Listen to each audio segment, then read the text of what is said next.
Estamos a pocos días para el inicio de la Feria Internacional del Libro de Bogotá. Cariñosamente le llamamos Filbo y es la edición número 37. Y hoy tendremos a uno de los escritores que va a participar en esta feria, cuyas teorías económicas, políticas, sociales han generado muchas reacciones. Algunos hablan de cierta disrupción a lo que ha sido la tradición de la globalización. No es desconocido para los lectores y para la Feria del Libro, porque ya ha estado aquí varias veces, particularmente como para las nuevas generaciones. Y presentará un libro bien robusto, un libro importante, El globalismo, ingeniería social y control total en el siglo XXI.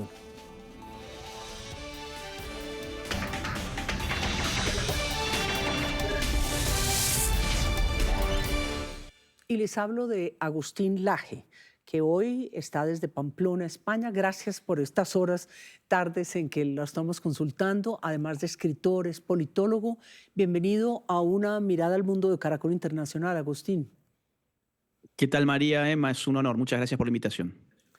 Pues quería un poco que habláramos inicialmente de globalismo versus globalización. Tal vez hemos estado más familiarizados con la globalización y entiendo que es un término como nuevo. Cuéntenos cuál es esa tesis política, social versus la globalización como que nos ha gobernado varias décadas. Ujú.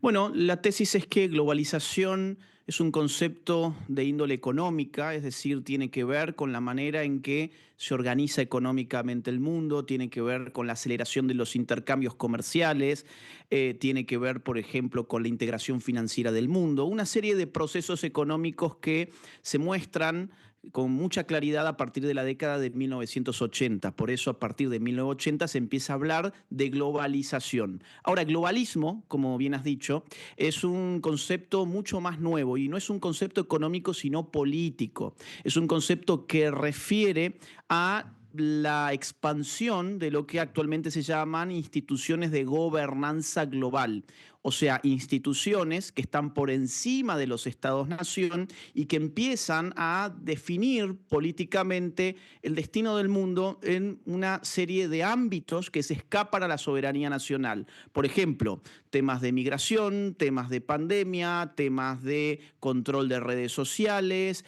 temas de medio ambiente, temas educativos, temas industriales, temas postindustriales, temas sanitarios, se empiezan a escapar de las capacidades que tiene el Estado Nacional para hacerse cargo de ese tipo de temáticas y rehuyen hacia organismos que no son estatales, sino que son supraestatales. El ejemplo más claro para entender esto es lo que ocurrió, por ejemplo, durante la pandemia. ¿Quién gestionó las políticas de salud durante la pandemia? Bueno, en la mayoría de los países no fueron los Sí. ministerios de salud de los estados nacionales, sino sobre todo algo llamado OMS, frente a lo cual ya Estados Unidos le ha puesto un freno precisamente este año. Esto, Agustín, es una idea, dijéramos, que expandió Trump o este libro, dijéramos, la ingeniería social y el control total en el siglo XXI, que es como lo que recoge esas tesis, em, ¿nacen ahí o usted cree que es algo que se va formando, se fue ampliando en las sociedades, en las nuevas sociedades?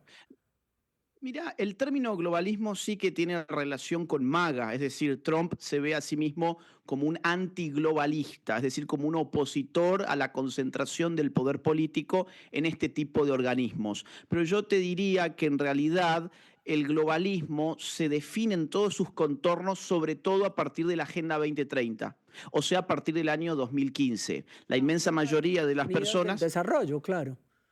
Exactamente, la inmensa mayoría de los ciudadanos de cualquier nación que tomemos del mundo, yo diría prácticamente el 98-99% de los ciudadanos de Colombia o de Argentina o de España, donde fuere, no tiene idea qué es la Agenda 2030.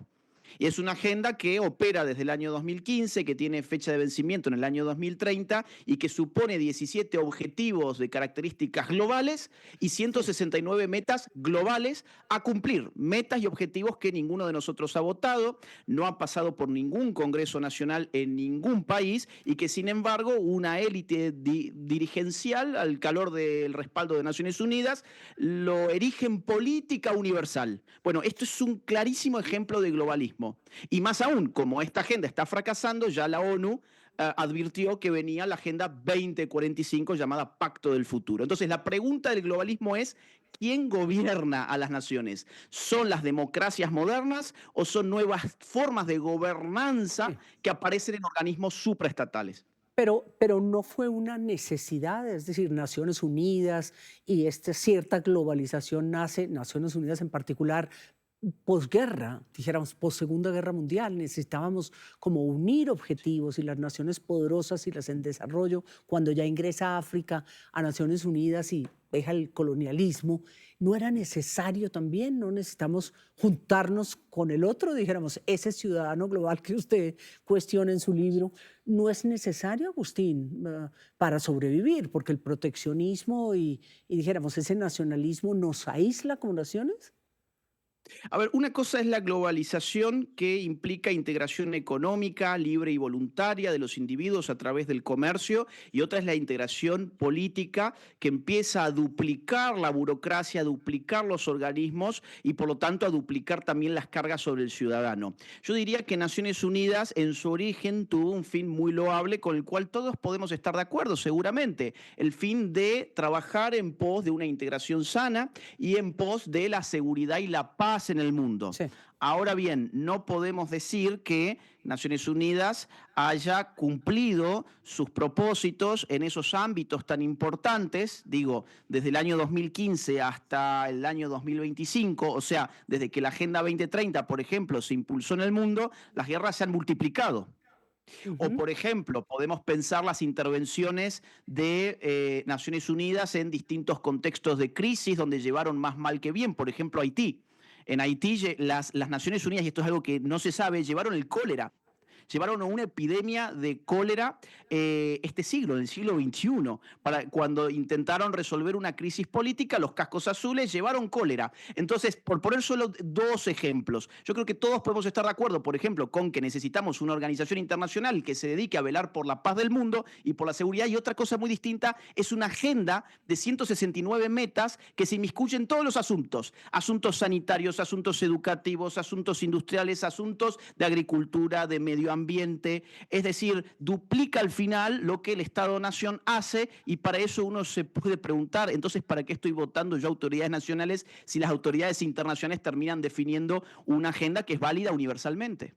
Entonces, el ciudadano global en Dijera, realidad, y cierro con esto, sí. perdón, el ciudadano global es una farsa, no somos ciudadanos globales. El ciudadano se define politológicamente como el sujeto que tiene derechos políticos. Nosotros no tenemos derechos políticos ante la ONU, es decir, nosotros no elegimos autoridades de la ONU, nosotros ni siquiera conocemos cómo funciona la ONU, seamos francos.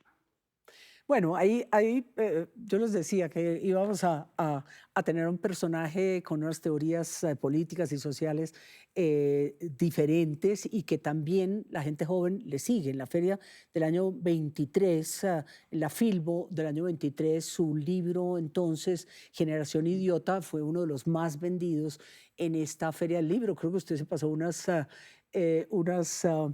7 horas firmando y este escritor argentino que ustedes tienen aquí al frente con nosotros, Agustín Laje, presentará precisamente en esta feria este nuevo título, su más reciente publicación, Globalismo. Agustín Laje con nosotros.